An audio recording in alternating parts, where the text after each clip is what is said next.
We're going to talk a little bit about players for the planet as we are going to attempt Skype, which is, again, that's always a gamble. Chris Dickerson, former MLBer, a lot would know from Baltimore, I think, which was his most significant time. The area code is in Baltimore, but yeah, I think it's in the Phoenix area. Oh, nice. California, I'm not sure.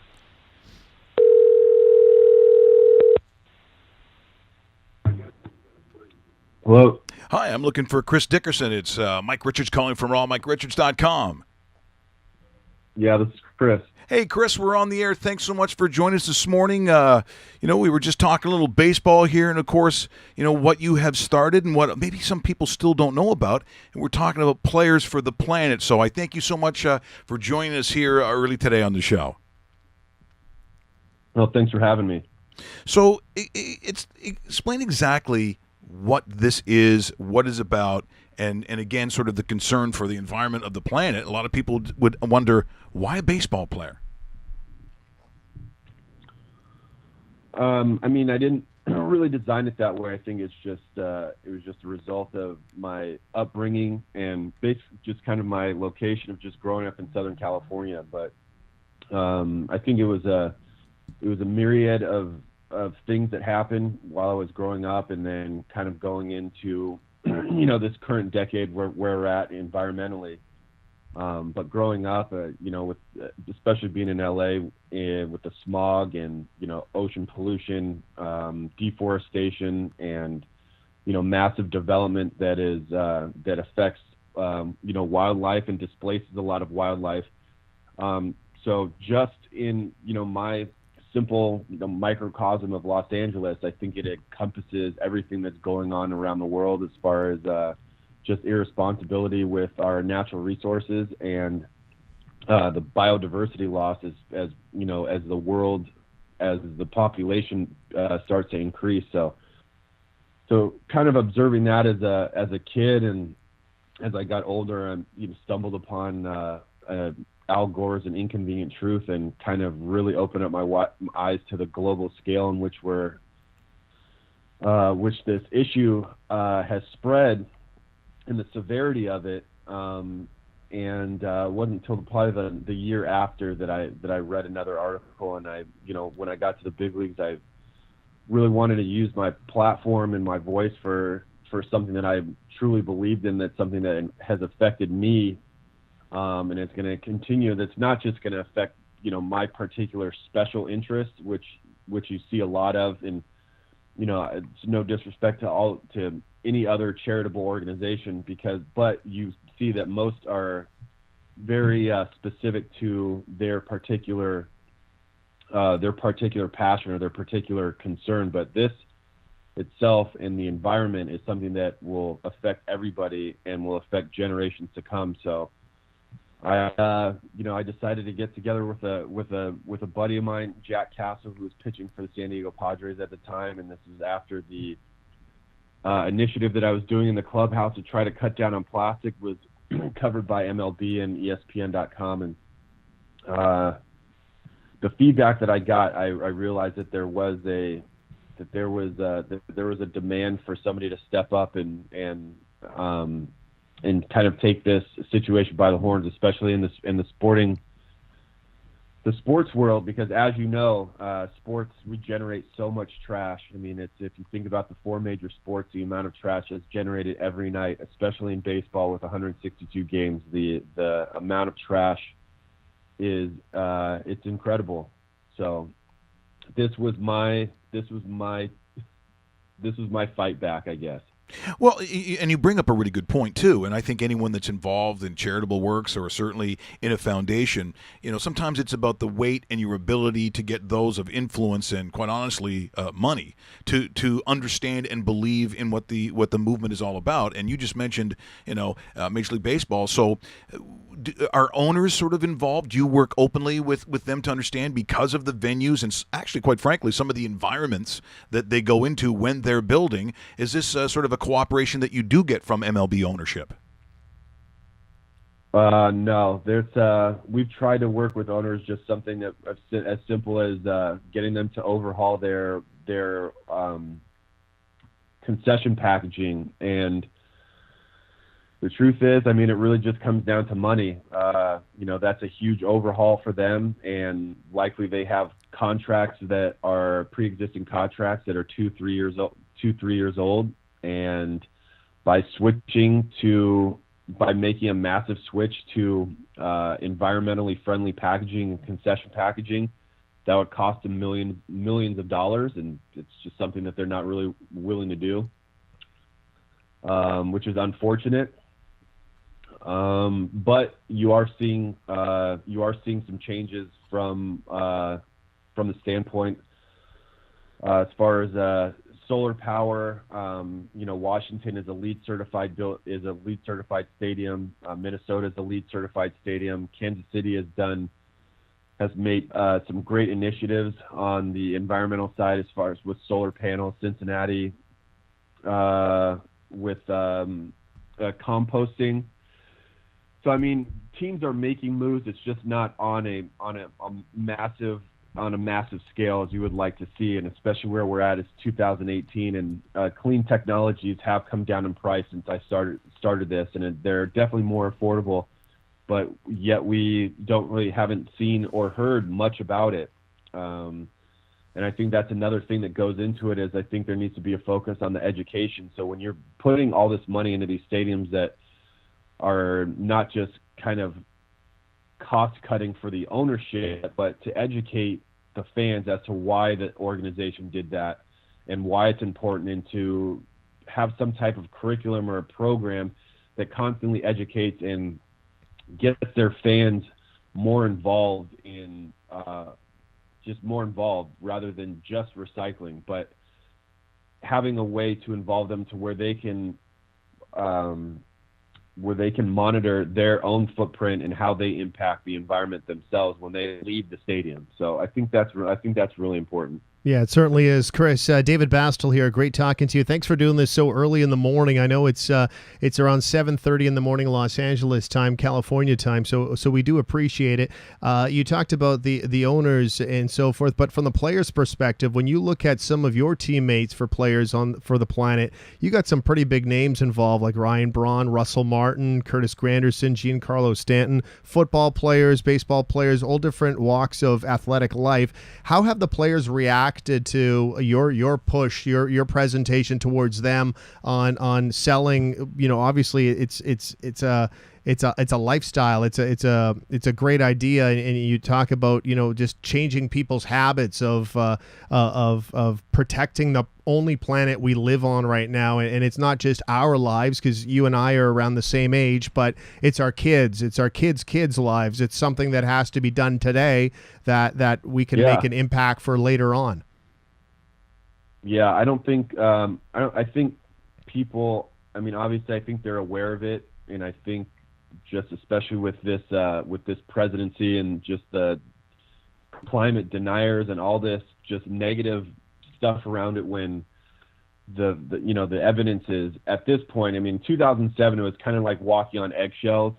2007, 2008, as far as this went, it was walking on eggshells with the phrase climate change. But here we are. We've done it. They've done a second inconvenient truth, and what's going on. And it's not just the Al Gore documentaries. I mean, there are numerous documentaries that are documenting this. You can go on HBO and watch Vice every weekend, and there's a new story about something that is changing for the worse on this planet. So, I've been fortunate to have these guys join me, because I wanted to have guys that live that lifestyle, that they have solar panels at home. Their second car is an electric vehicle or a hybrid vehicle. I'm sure you guys have read some of the articles. There was one in ESPN magazine about I call him Mike, Giancarlo's love for just watching environmental documentaries. So it's there, and there are a lot of Southern California guys, is because that's kind of what we grew up, and we learned the importance of kind of taking care of the environment and the damage that it does to our surroundings. So I've been fortunate enough to have these guys, and I really want to get these guys out and get some content and videos of these guys and how they go about their daily lives. And I think a lot of people will be surprised as far as their stewardship for the environment, whether it's just, recycling, but the things that they've inundated in their homes that are energy saving, and they're utilizing these these green technologies and environmental technologies that are out there in their own lives, in their own homes and cars and resources. So it's really exciting. We're in conversation with Chris Dickerson here on rawmike.richards.com and, of course, the dedicated YouTube channel. We appreciate, Chris, you joining us here today. You mentioned Russell Martin, and almost ironically, he plays in probably his building, one of the most offensive environmental buildings maybe in the league. It's almost the opposite of everything you just talked about. It is just a massive piece of concrete with everything artificial about it. In fact, a lot of people, when it was called Sky Dome, when it opened up, people were amazed. It was like the seventh wonder or the eighth wonder of the world with the big jumbotron, and now it just looks so archaic. Yeah. And you got people all of a sudden saying, well, maybe it's not so great that the roof was open and closing with all this concrete. It's like they've gone back to creating, what I think baseball really is, which is playing on grass, real dirt, outdoor stadiums. It's the opposite of what we have here in Toronto, to be honest. Right. I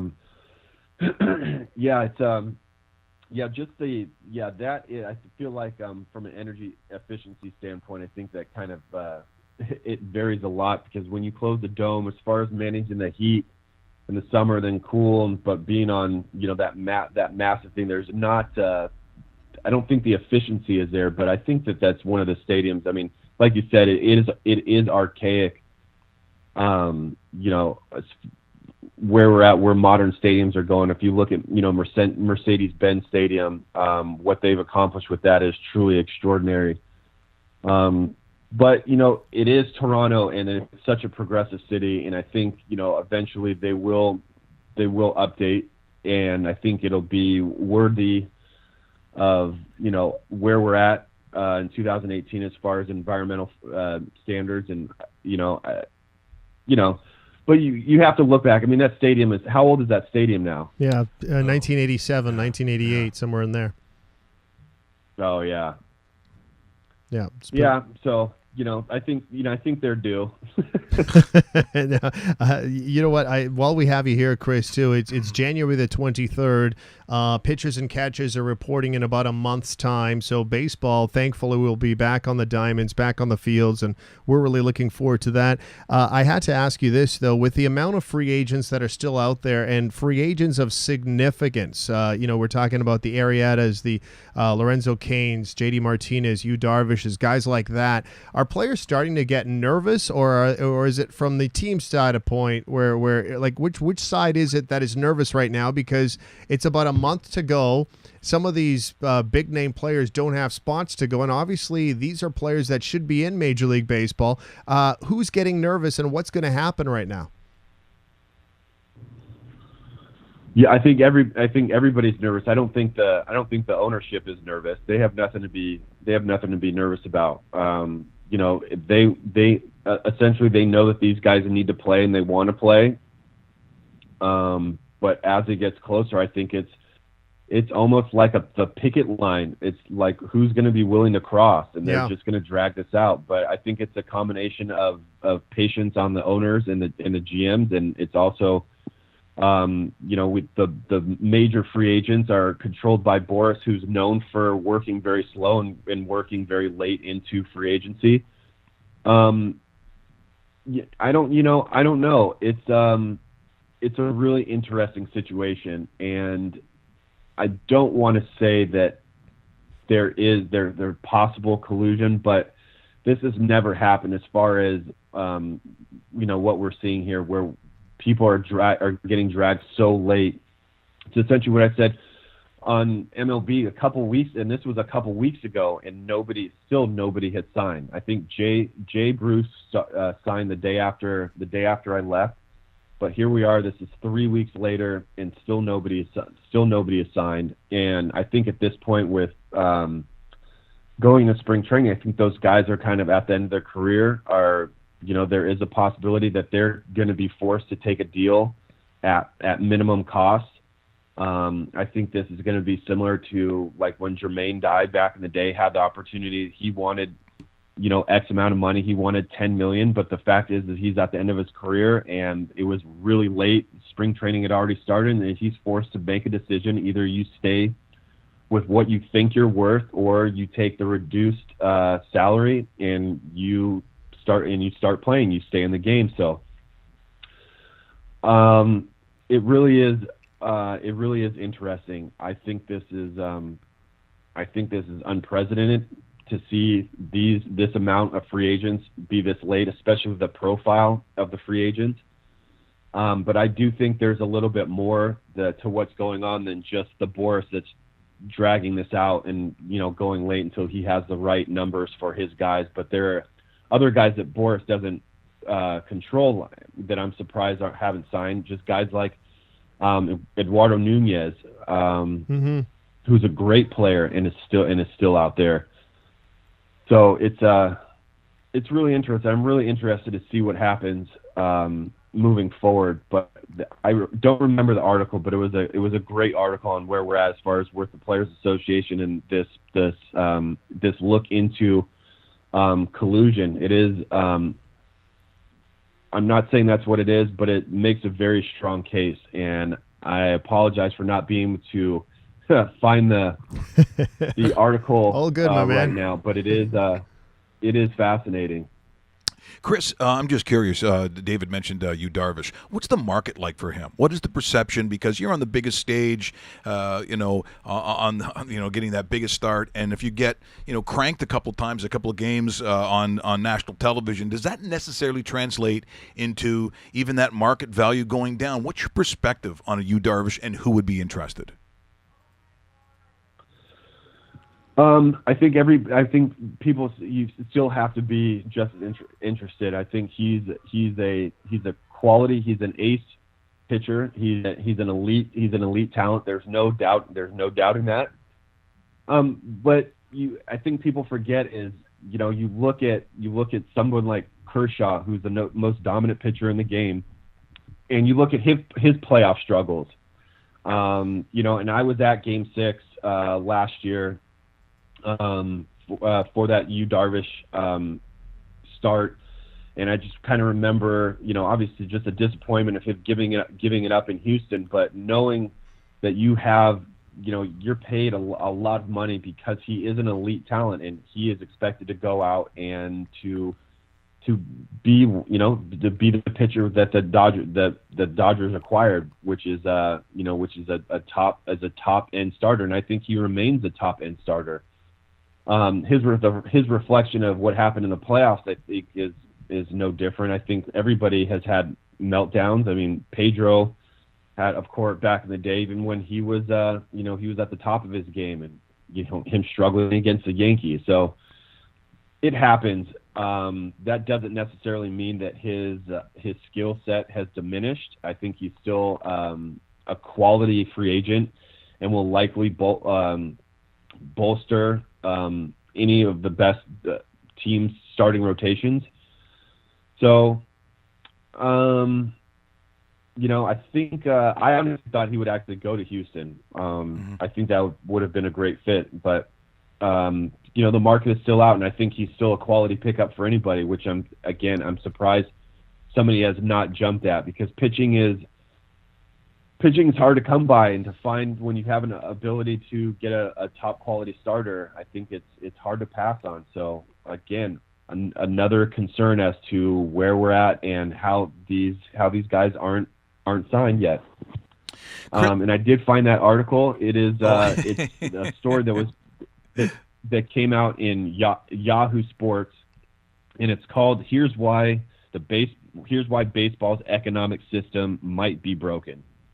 And this was a Yahoo. So anybody who's out there listening, I think it's a very intriguing article about this particular free agency situation. Oh, that's great stuff here this morning, Chris. Appreciate you joining us. I think you're the second Nevada Wolfpack guy that I've talked to. I'm trying to think. Was it Fajardo? Did he go to Nevada as well? Trying to remember. Who's that? Fajardo, who played football. I thought he was a Wolfpack guy. What's it like going to school in Reno, by the way? We fantasize about stuff like that. And I'm thinking, Reno, yeah, are you swimming in a pool? Are you swimming laps? Are there showgirls? What goes on when you play for the Wolfpack? What happens there? Well, we're talking about this is Reno and not Vegas. So imagine, take a 99-cent version of Vegas, and that's what you get. I mean, it's it's not the glitz and the glam of Vegas. It's it's a cozy little old mining town right by Lake Tahoe. So it's very bare. It's out in the Sierra Nevada kind of desert.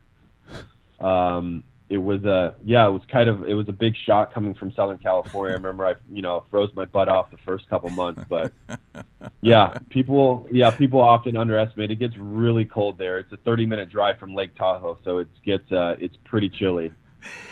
Chris, that's so great. Thanks so much for joining us here this morning. Best of luck once again with the foundation, because certainly the heart's in the right place, and so is the head when it comes to what you're undertaking here. So thanks so much for telling us about that today. We appreciate it. Thank you, guys. Thanks for having me on. That is Chris Dickerson joining us, the former MLBer, and of course talking about players for the Planet. What? We just become best friends? Yep.